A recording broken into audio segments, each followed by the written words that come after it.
আমরা যখন অধিক চিন্তায় পড়ে যাই, ডিপ্রেশনে পড়ে যাই, তখন আমরা কি করি? তখন ঘরের দরজাটা বন্ধ করে একা একা চিন্তা করতে থাকি, কি দিয়ে কি করব। আপনি যদি একা একা এইভাবে চিন্তা করতে থাকেন, তাহলে দেখবেন যে আপনার মাথার ভিতরে অনেক আজে বাজে চিন্তা আসতে থাকবে। আপনি কোনো সিদ্ধান্ত নিতে পারবেন না। এই আজে বাজে চিন্তার ভিতরে আপনার এমনও চিন্তা হতে পারে যে আমি আমার জীবনটাই রাখবো না, এই জীবনের আর কোনো অর্থ হয় না, আমি এই জীবনে বেঁচে থেকে কি করব। তো আজকের এই ভিডিওতে দুইটি আমল আমি আপনাদের মাঝে শেয়ার করব, যে দুইটি আমল করলে বা যে দুইটি কাজ করলে ইনশাআল্লাহ আপনি ডিপ্রেশন থেকে মুক্তি পাবেন। সর্বপ্রথম হলো, আল্লাহ তাআলা বলেন, আলা বিযিকরিল্লাহি তাতমাইন্নুল কুলুব। আল্লাহ তাআলাকে বেশি বেশি স্মরণ, অর্থাৎ আপনি যদি আল্লাহ তাআলাকে স্মরণ করেন, তাহলে আপনার অন্তর, আপনার হৃদয় প্রশান্ত হয়ে যাবে, আপনার মনে কোনো আজে বাজে চিন্তা থাকবে না। আর আল্লাহকে স্মরণ করার সর্বোত্তম পন্থা হলো নামাজ আদায় করা। আপনি সুন্দর করে অজু করবেন।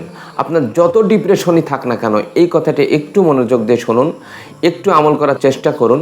আপনার যতই ডিপ্রেশন থাক না কেন, আপনি যতই খারাপ অবস্থায় থাকেন না কেন, একটু কষ্ট করে 2 রাকাত সালাত আদায় করার চেষ্টা করুন। অর্থাৎ সুন্দর রূপে অজু করুন। অজু করার পরে ধীর স্থিরভাবে 2 রাকাত সালাত আদায় করুন। সালাতের মধ্যে সেজদা এবং রুকু সেজদা একটু দীর্ঘায়িত করুন।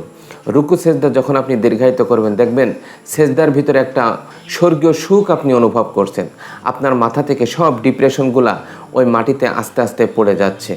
বস্তার মুখ যেমন নিচু করলে সমস্ত চাল ডাল পড়ে যায়, তদ্রূপভাবে আপনি যদি আল্লাহর সামনে মাথা নত করেন, আপনার মাথার বস্তা বা আপনার মাথার যে ভারীটা, এটা আল্লাহর সামনে সব খুলে খুলে খুলে খুলে পড়ে যাবে।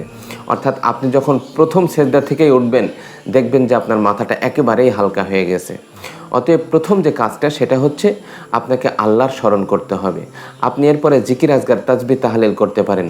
সুবহানাল্লাহ, আলহামদুলিল্লাহ, আল্লাহু আকবার, এইটা আপনি বেশি বেশি পাঠ করতে পারেন। যদি আপনি কোরআন পড়তে পারেন, তাহলে কোরআনের যে কোনো সূরা, যে কোনো জায়গা থেকে আপনি তেলাওয়াত করতে পারেন।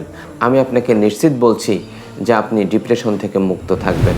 2 নম্বর কাজ হলো যে ডিপ্রেশন থাকা অবস্থায় কখনোই একা একা বেশি সময় থাকা যাবে না। আপনি যদি একা একা বেশি সময় থাকেন, তাহলে কিন্তু আপনি বিপদে পড়বেন। অর্থাৎ আপনার মানসিক অবস্থা ক্রমান্বয়ে খারাপ হতে থাকবে। অতএব আপনার কাজ হলো, আপনি যদি বাইরে যেতে পারেন, তাহলে একটু বাইরে থেকে ঘুরে আসবেন, পরিবারের মানুষের সাথে সময় দিবেন। দেখবেন যে আস্তে আস্তে আপনার মনটা হালকা হয়ে যাবে।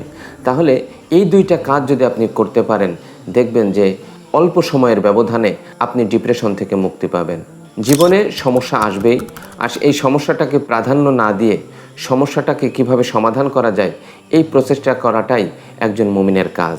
আমাদের এই চ্যানেলটি যদি আপনার ভালো লেগে থাকে, চ্যানেলটি সাবস্ক্রাইব করুন এবং আমাদের সাথেই থাকুন। ভালো থাকুন, সুস্থ থাকুন। আল্লাহ হাফেজ।